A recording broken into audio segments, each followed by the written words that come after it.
So what we saw most recently was that while all of the mitzvos are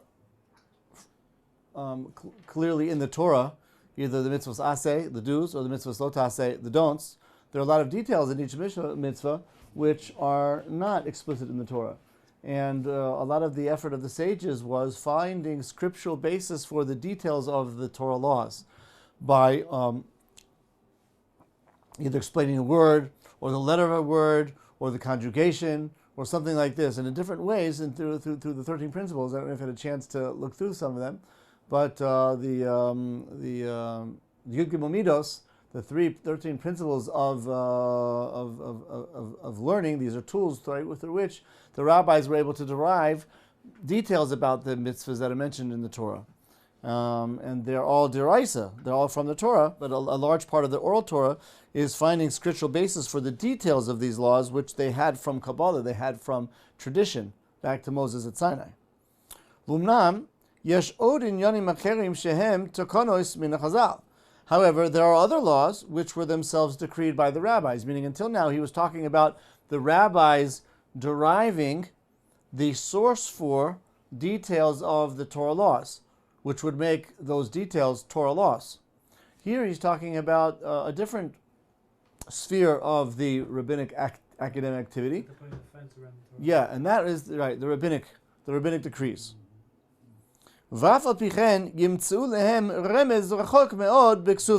Still, the sages were interested in finding some suggestion, some intimation, even if it was somewhat distant and of somewhat of a stretch. This is also called an asmachta. Here he's getting to the point that I raised yesterday. He said that an asmachta is sometimes referring to the fact that the sages would take a pre-known Torah law from the oral tradition and associate it with the particular verse. And I said I'm familiar with that asmachta usually being used in rabbinic context. And that's what he's talking about here. So apparently the author is understanding that asmachta has two manifestations, two expressions. In one case, the asmachta is the rabbis are using their knowledge of a Torah law, and they are saying it comes from that part of the Torah, that word or that letter. But another use of the word asmachta is when the sages made up their own rabbinic decree, and they associated it with some staying in the Torah. It's not the intention that the Torah meant that the Torah was referring to the law that they're making. No, because we're talking about a law which was made up by Chazal. But still, what they're doing is they're making up a law, and then they're finding some basis for it in the verses. Umnam hi asmachta yoser shitchis harbe miharashoyne shezacharnu. This asmachta is much weaker than the first type of asmachta that we mentioned on page 189, second paragraph, 4 lines in. V'yichavenu bo lezikron inyan. And the sages, by associating their rabbinic law with this hint in the Torah, it was just really with the intention of only recalling in some way. It's hard to find the best word for this. How do they translate it here in English? Serve as a reminder? Serve as a reminder for the law. For the law. So I don't know if it's a reminder for the law.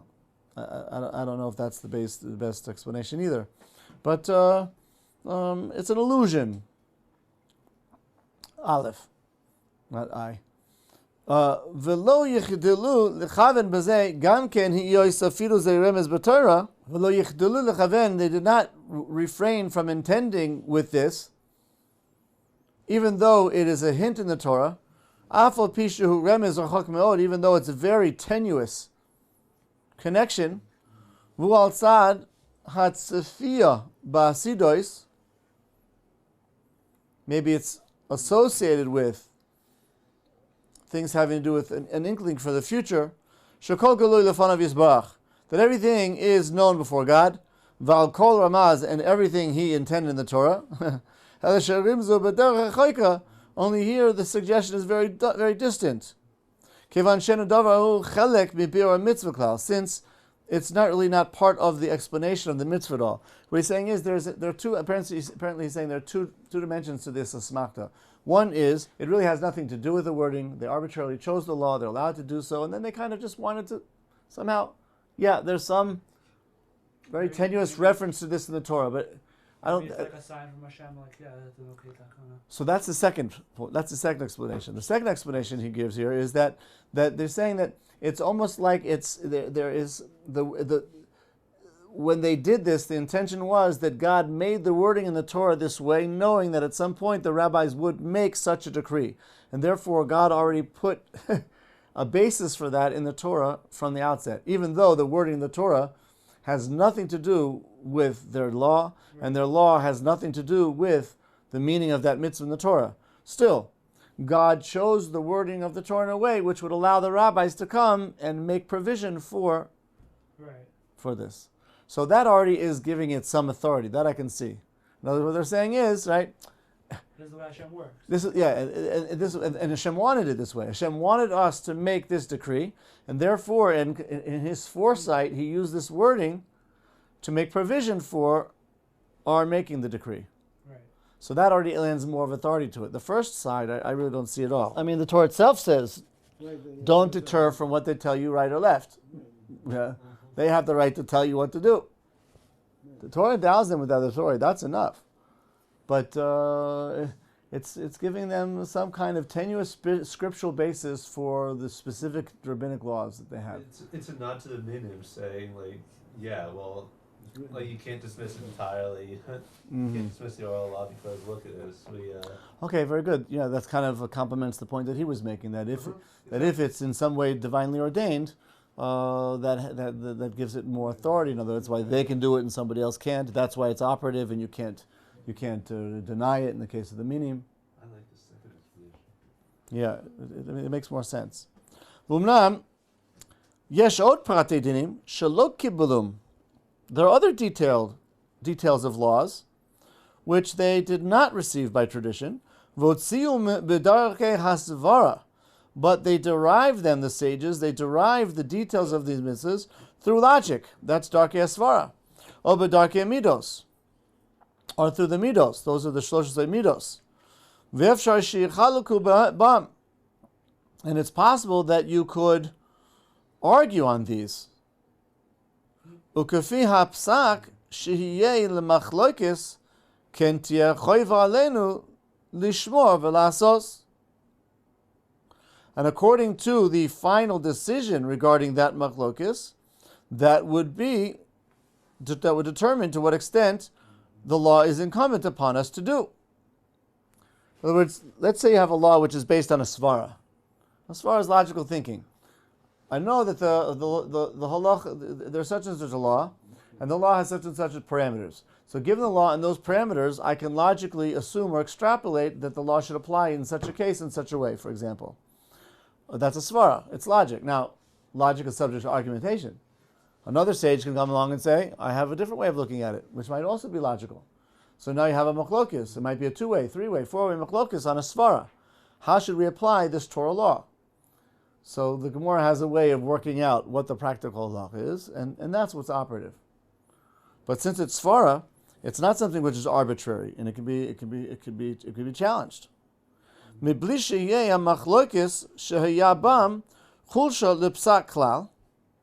you translate that for us? The fact that there's a dispute in it initially in brackets does not weaken the final decision at all. Oh, okay. Wow.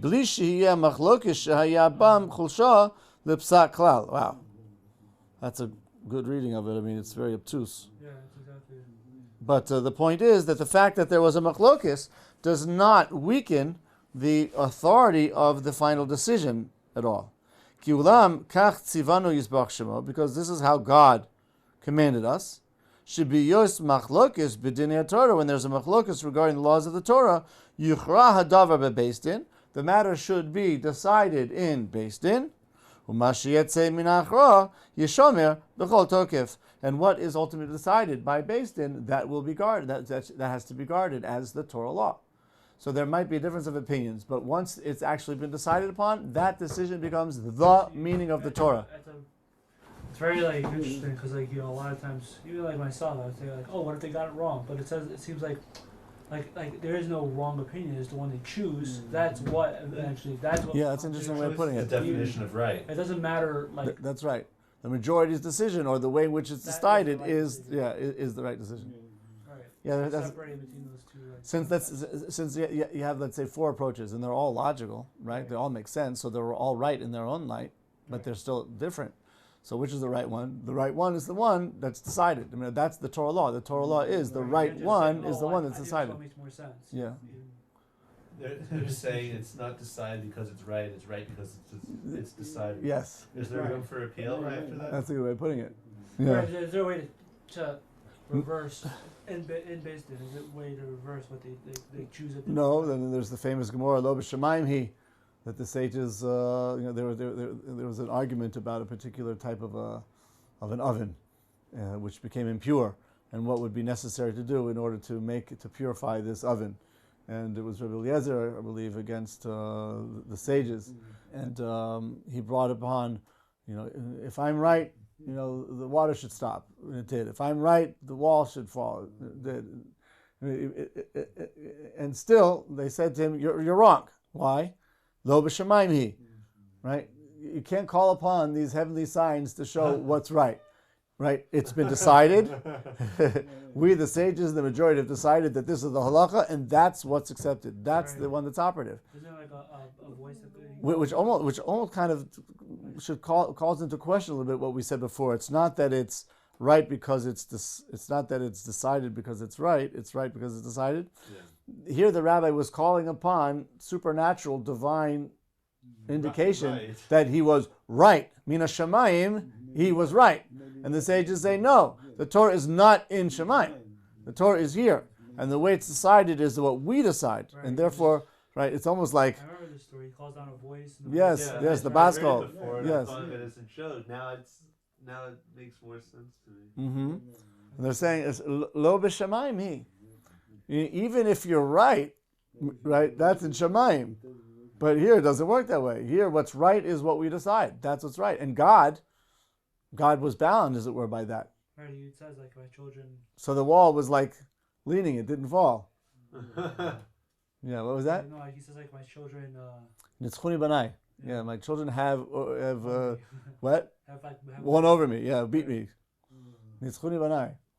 Yeah, we're implying that Rabbi Eliezer was correct. Kilu, in the pure sense of the Torah law, he was correct. Right. But God's will is that it's really what's operative. It's very cool. So like, does that change the way? So that means he changed this God. Like God said that this way was right. Does that mean he changes what he considers is right as well? Well, what he considers right b'shamayim might be different ba'aretz. Right. So that it's an interesting point because he says nitzchuni b'nai, my sons, my children have overcome me. It almost sounds like he was on the other side, and that's why all these miracles were happening to show that he was right. And the rabbi said, God, We're playing by your rules Yeah. here, but stay out of this. Yeah, right. You've already decided. The way it works is we decide, and we've decided. Yeah, and God said, you're right. No, about the wall, like he would have called down that it should fall as his evidence, and the wall would have fallen. But you said it was leaning. Well, it started to fall, right? But they, I don't remember the details right now, the story. But basically, they countered that. Lo b'shamayim, So it was like leaning. He was right, but they were keeping it up. It was almost like he might be right. On the other hand, they had the authority to withstand the force of his argument. So it was like left hanging there in his honor because he was right, but they pushed him off. Who was this? The sages, No, the Rabbi Eliezer, I believe. Rabbi Eliezer. Yeah, if not mistaken. Cool story. Yeah. They said, Lo b'shamayim hi. Now, at the bottom of page 189, Umimashi kibalnu od, and furthermore, what we have received through tradition, shemitzvahs, the mitzvah which says, Lo yisasru min adavar asher yagidu lecha yamin u'smol, what I was referring to before, where it says in the Torah, you may not depart from the words that they tell you, right or left. And by the way, sages add to mean that even if he tells you your right is your left, and your left is your right, you still have to go by what he says to you. What we have received by tradition is that the intention of God with this mitzvah is Shi'e koyach b'yad Bate Dine Israel, that there should be authority in the hands of the courts of Israel, V'chochmehem, and of their wise men, Ligzor Gzeros, V'lesakin Takanos, to make decrees and statutes. That's what I was saying before, that the Torah has an independent source which endows the rabbis with the authority to make up their own legislation. That's Lo Sasuru. V'nekulu hayovim lishmoya lehem, and we all have to listen to them. V'shalo la'avor al divreim klal, and you're not allowed to transgress their words at all. V'neda shekol ha'takonos ha'elu sheyituknu, all of these decrees which they decree, l'shmiros mitzvahs ha'torah atzma, it's in order to guard the Torah itself, like you mentioned before, a fence, safeguard the Torah. And that is what is pleasing in God's eyes, to guard the Torah.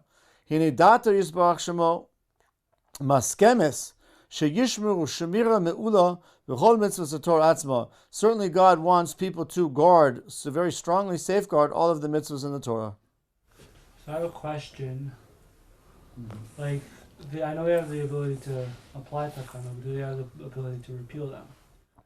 Can the sages repeal the economies that they made? That in the past. So, like, for instance, I know there was I don't know if it's a halacha, I don't know exactly, but I know on Shabbat, so people hold you're not supposed to take medicine. Mm-hmm. Because back in the day, it was when you grinded up whatever it was, and you weren't allowed to grind up stuff, and that's why you can't take medicine, because if you run out, it might lead you to grind up. Nowadays, it's for sure not a problem. So why don't we have the... Why is it for sure not a problem? Because the person's not going to go grind his own herbs. Yeah. They're limited by civil law that they're not even able to get their hands on what they need for the most part. It's also true. What do you mean in terms of the actual medications? You say in general, like you can't have like... You can't get your hands on the ingredients needed to make paracetamol. But even without that, it's not even like a thing. Like, it's not a thing. It's not. So once the sages decreed that you are not allowed to take medicines because you might make medicine, so that applies in all scenarios. You're not allowed to take medicine because you might make it. They made it for the sake of the time, right? Yeah, but a person might take, for example, cinnamon and grind it in order to put it in his tea. Right, I'm not saying that it can't be done. I'm just saying it's not as applicable today. Even if it's not, why don't they have the power to? Yeah. So even if it's not as applicable, it's still applicable, and that's enough to hold it. Just asking like why they don't have the ability to. Like, why don't we? So there's a law that's there is a law that generally speaking.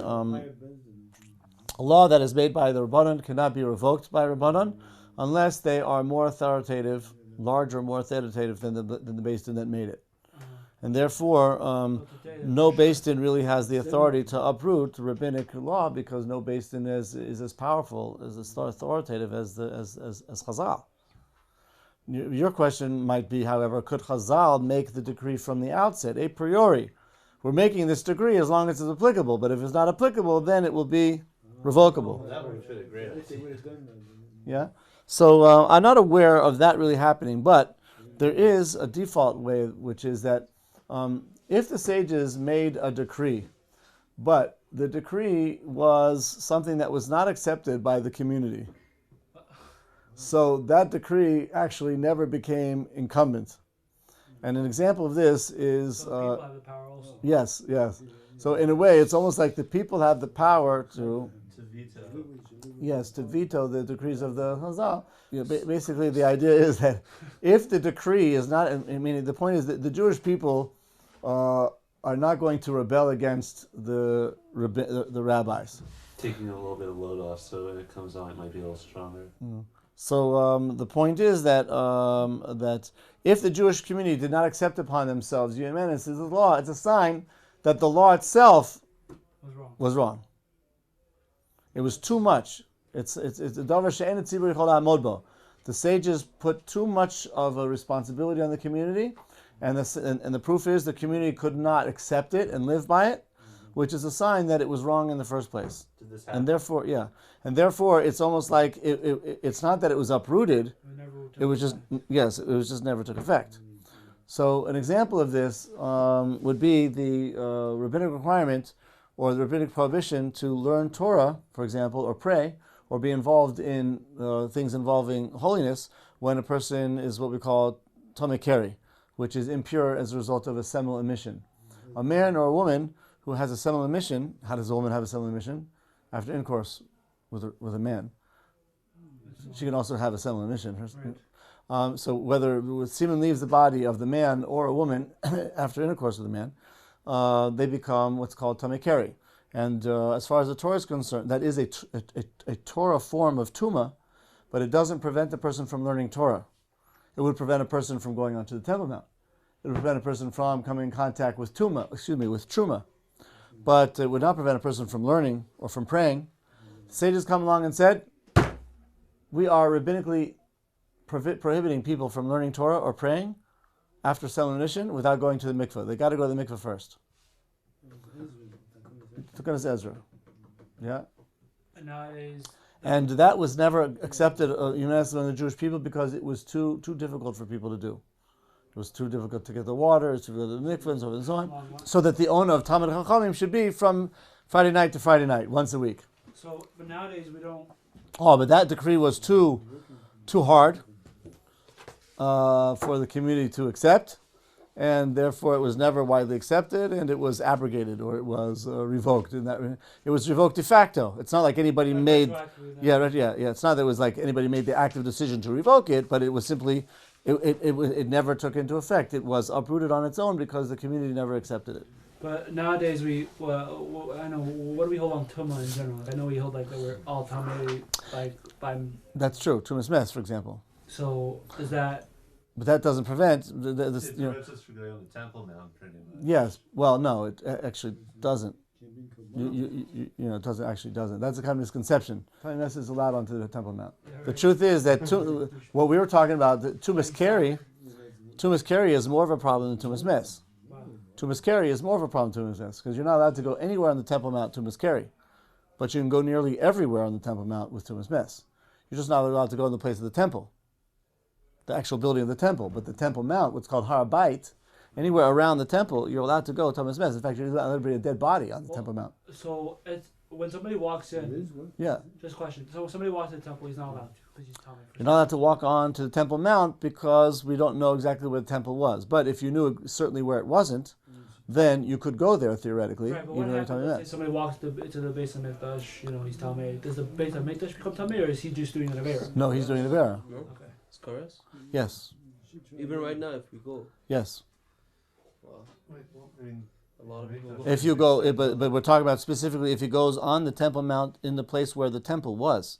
He knows what he's doing. Because the Temple Mount was huge. Doesn't he have to know what he's doing? And he only had a small area, which was the temple itself. That was the area where a Tamei Mes could not go. We don't know where it is. courtyard and We don't know where it is. It's true, but we know pretty clear where it wasn't. So theoretically, as long as you know for sure it wasn't here, even though I don't know exactly where it was, I know certainly where it wasn't. Then a person could go there, even though he's Tamei Mes. He'd have to get rid of Keri, though. So that's the thing. Tumas Keri is more stringent than Tumas Mes. Why? Tumas Keri, you can't go anywhere on the mount. Tumas Mes, you can go on most places on the mount. Now, the problem is, Tumas Mes, you can't get rid of. And Tumas Keri, you can't. So a person who wants to go to the Temple Mount today, of course, would have to first go to the mikveh, make sure he's tahor from Tumas Keri, and then Tumas Keri is the tumah that's associated with having a seminal emission of semen leaving the body. So we were just talking about an example of a rabbinic decree which never took hold, never took root, and that would be one example of that. The strength the Jewish people is accepting upon themselves or not is really a very strong factor. I'll give you another example, which is the fact that we wear a kippah nowadays. That's not rabbinic. It's just a minhag. On the other hand, since that was accepted upon the Jewish people unanimously, it becomes halacha. It has the force of halacha. Minhag Yisrael, halacha. So now it's actually forbidden to go without a kippah. Or it's forbidden to walk without tzitzis, even though you don't have to have tzitzis. But the Jewish people accepted upon themselves the mitzvah of tzitzis all the time. So now it's forbidden, right? It's forbidden not to have tzitzis. even though there's no such law as far as the rabbis are concerned.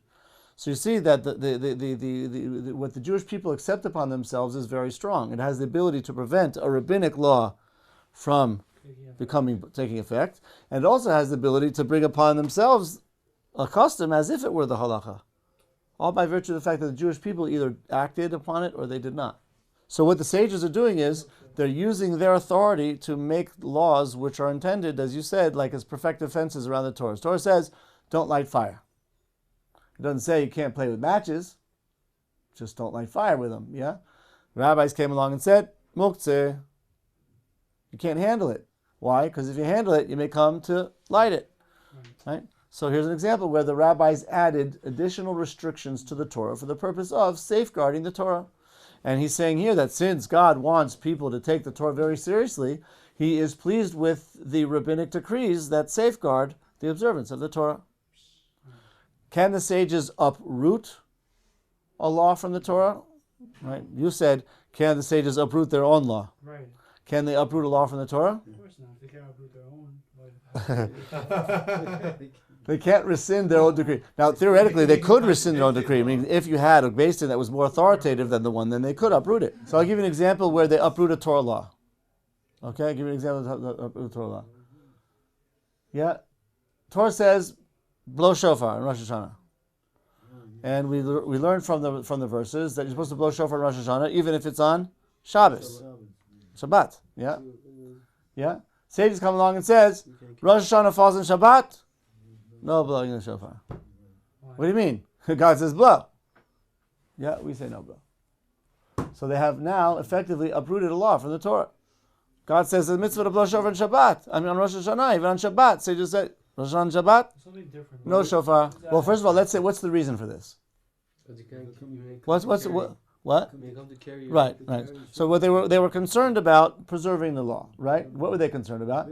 If people are going to be blowing shofar on Rosh Hashanah when it's a weekday, that's fine.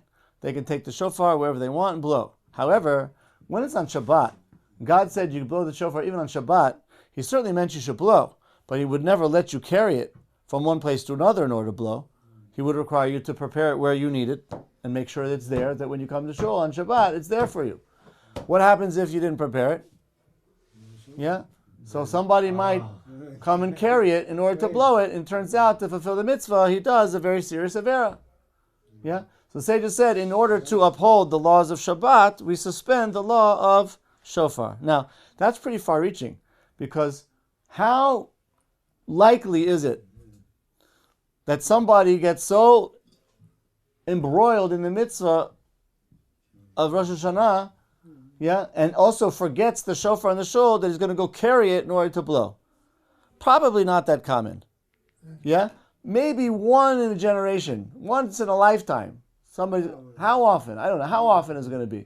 But they're going to nullify the mitzvah of shofar for the entire Jewish people, because one Jew might come and, it's not a problem with blowing, the problem is carrying. One Jew might come and carry it. That's how far the sages do.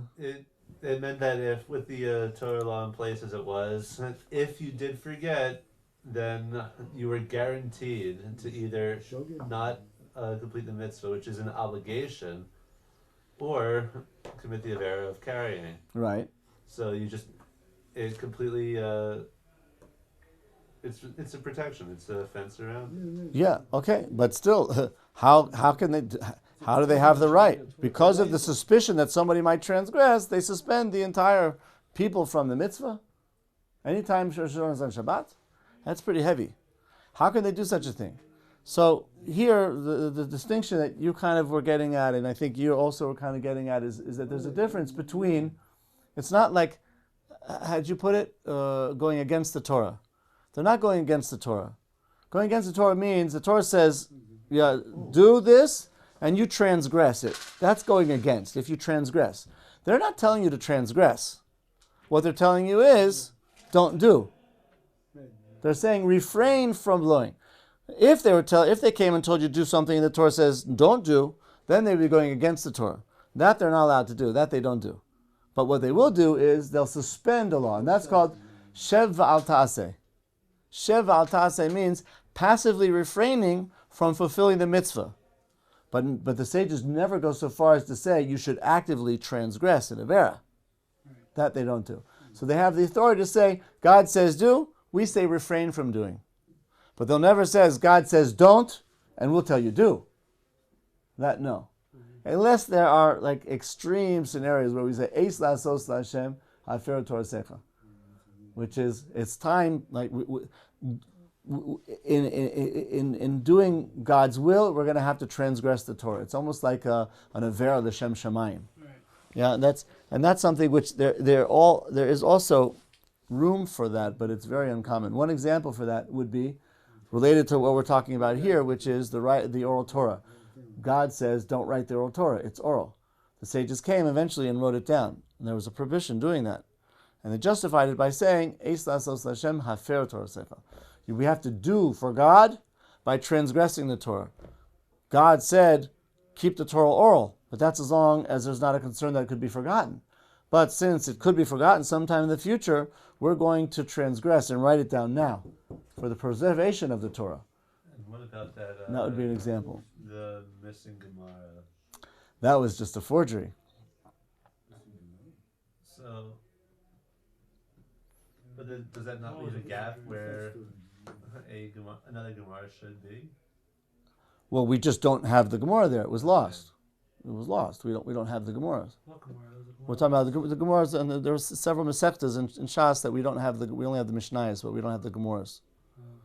And in the times of the Gra, well, apparently somebody claimed to have found one of the missing tractates, and the Gra checked it and said it's a forgery because he had some way of knowing that there's a. I believe that he said that every page of Talmud has some new rabbi, some rabbi that's not mentioned elsewhere, and that was not the case in this Talmud that emerged. And he realized that it was a forgery for that reason. The person forged it. The garage will not go. Yeah.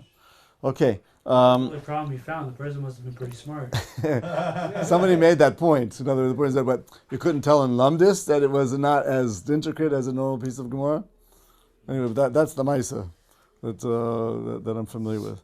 In any case, all right. So let's stop here and then try and continue tomorrow. I have to remember more or less where we got up to.